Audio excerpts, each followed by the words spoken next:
কাইলৈৰ পৰা গুৱাহাটী উত্তৰ গুৱাহাটী সংযোগী কুমাৰ ভাস্কৰ বৰ্মা সেতুৰে লঘু যান বাহন চলিব।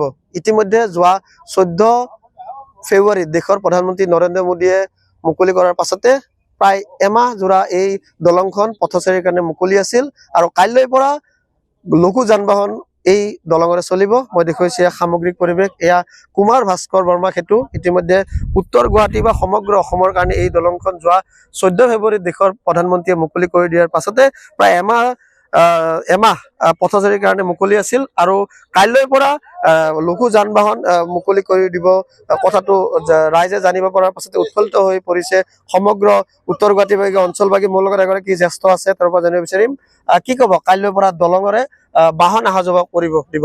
বিৰাট সুখিত আৰু এয়া, কাৰণ যিহেতুকে আজি বহু বছৰৰ পৰা আমাৰ এইটো ডিমাণ্ডো আছিল আৰু এয়াও আছিল।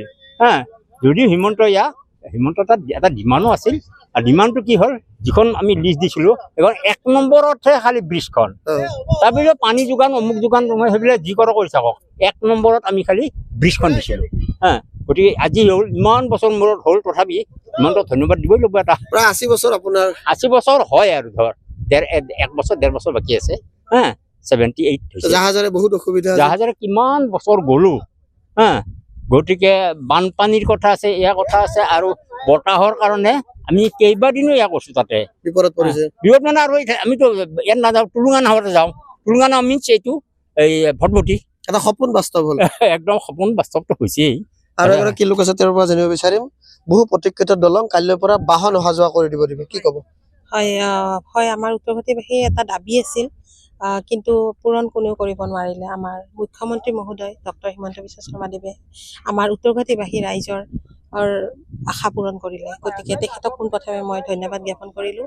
আৰু তথা হয়, আমি বহুত মানে দিগদাৰত ভুগি আছিলোঁ, কাৰণ স্কুল হওক, আমাৰ কৰ্মচাৰী ধৰক গুৱাহাটীত চৰকাৰী বেচৰকাৰী যি হওক গুৱাহাটীলৈ যায়। গতিকে সকলোৰে সময়ৰ ক্ষতি হয়, সময় 2 ঘণ্টা আমাৰ হাতত লাগে ফেৰীৰে গ'লেও। আৰু ফেৰীৰ সুবিধা আমাৰ এনেকুৱা নাছিল। আগততো আমাৰ ভটভটি চলিছিল, যিটো মানে বিপদ গম পায় সকলোৱে, ভটভটি এক্সিডেণ্টৰ কথাও সকলোৱে গম পায়। গতিকে এই ভটভটিৰে আমি পাৰ হৈ মই নিজৰ ক্ষেত্ৰতো কওঁ, তেনেকৈ আমি স্কুল কলেজ শেষ কৰিলোঁ। গতিকে এতিয়া ব্ৰিজখন হোৱাৰ বাবে আমাৰ শিক্ষাৰ্থীসকল হওক বা চৰকাৰী বেচৰকাৰী যোন অনুষ্ঠানত কাম কৰা সকলো কৰ্মচাৰীৰ বাবে ভাল হ'ল। এতিয়া আমি 7 মিনিটৰ ভিতৰতে গুৱাহাটী পাম। গতিকে আকৌ মই শেষত এবাৰ মুখ্যমন্ত্ৰী মহোদয়ক অশেষ ধন্যবাদ জ্ঞাপন কৰিছোঁ। আৰু এগৰাকী লোক আছে বা এই পথচাৰী, যিহেতু যোৱা 14 তাৰিখৰ পৰা এই দলংখন পথচাৰীৰ কাৰণে মুকলি কৰি শিক্ষাৰ্থীসকলে অহা যোৱা কৰিছে। কাইলৈৰ পৰা দলং সম্পূৰ্ণভাৱে লঘু যান বাহনৰ কাৰণে মুকলি কৰিব। অৱশ্যে ব্যৱসায়িক যান বাহনসমূহ এতিয়ালৈ চলাচলৰ কোনো নিৰ্দেশনা জানি পৰা নাই। কি ক'ব কাইলৈৰ পৰা দলং বাহনৰ কাৰণে মুকলি কৰি দিব? আমি এদিন অপেক্ষা কৰি আছিলো, বিগত প্ৰায় 30-25 বছৰ আমি আশা কৰিছোঁ আমাক দলং এখন লাগে, আৰু দলংখন অৱগত হ'লগৈ, আৰু অহাকালিৰ পৰা যান বাহনেৰে মুকলি কৰি দিব। ইতিমধ্যে আমি কেইবাদিন খোজকাঢ়ি অহা যোৱা কৰিলোঁ গুৱাহাটীলৈ, ফাঁচী বজাৰ বজাৰো কৰি লৈ আহিলোঁ খোজকাঢ়ি গৈ। আৰু অহাকালি দিনটো আমি অপেক্ষা কৰি আছোঁ, অহাকালি দিনটো কেতিয়া আহে আমি তালৈ বাট চাই আছোঁ। আমি উৎফুল্লিত অহাকালি দিনটো আহক আৰু আমি সোনকালে 5 মিনিটত গুৱাহাটী পাওঁ। এটা বহুত দিনৰ আশা আছিল, আৰু এই আশাটো পূৰণ কৰিলে আমাৰ অসমৰ সৰ্বকালৰ সৰ্বশ্ৰেষ্ঠ মুখ্যমন্ত্ৰী ডক্টৰ হিমন্ত বিশ্ব শৰ্মাদেৱে এই কামটো কৰি দিলে। তেখেতক আমি অশেষ ধন্যবাদ জ্ঞাপন কৰিছোঁ, কৃতজ্ঞতা জ্ঞাপন কৰিছোঁ। আৰু অহা 5 বছৰতে অসমৰ মুখ্যমন্ত্ৰী হওক, বহুত দলবন্ধুভাৱে তেখেতক শক্তি দিয়ক, আৰু তেখেতে অসমৰ কাৰণে আৰু অধিক কাম কৰি যাওক। নিশ্চয়কৈ এনেদৰে উৎফুল্লিত হৈছে উত্তৰ গুৱাহাটীবাসী ৰাইজ। আৰু এটা কথা ক'ব লাগিব যে এই ছাত্ৰ ছাত্ৰীও আছে, তেওঁলোকে কলেজলৈ অহা যোৱা কৰে, দলঙলৈ বৰ্তমান চাব আহিছে। কি ক'বা কাইলৈ পৰা দলঙেৰে বাছ বা সৰু গাড়ী চলিব দিব? বহুত ভাল লাগিছে, আমাৰ বহুতে ভাল লাগিছে, মানে আমি বহুত এক্সাইটেড এই দিনটোৰ কাৰণে। কালি যিহেতু ফাইনেলি মুকলি হ'ব, বহুত ভাল লাগিছে। যোৱা 1 মাহ ধৰি খোজ কঢ়াৰ কাৰণে বা পথচাৰীৰ কাৰণে মুকলি আছিল, পাৰ হৈছিল নে নাই? হৈছো আগতে আৰু একদিন আহিছিলো, গুৱাহাটীৰ পৰা খোজকাঢ়ি আহিছিলো নৰ্থ গুৱাহাটীলৈকে। ভাল লাগিছে, বহুত কম ডিষ্টেঞ্চ হয়। মানে আগতে জাহাজেৰে যাব লাগিছিল, সুবিধাও কম আছিল, তেতিয়া সময়ত জাহাজ নাপায়। এতিয়া আকৌ সুবিধা হ'ল, বহুত সুবিধা হৈছে, মানে বহুত ভাল লাগিছে।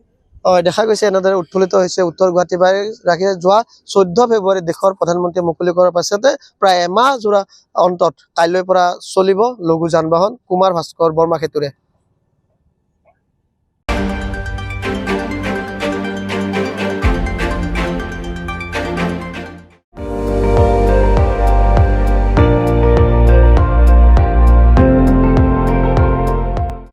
আপুনি চাই আছে ND24, সৰ্বশ্ৰেষ্ঠ নহয় সৰ্বোত্তমৰ দৌৰ।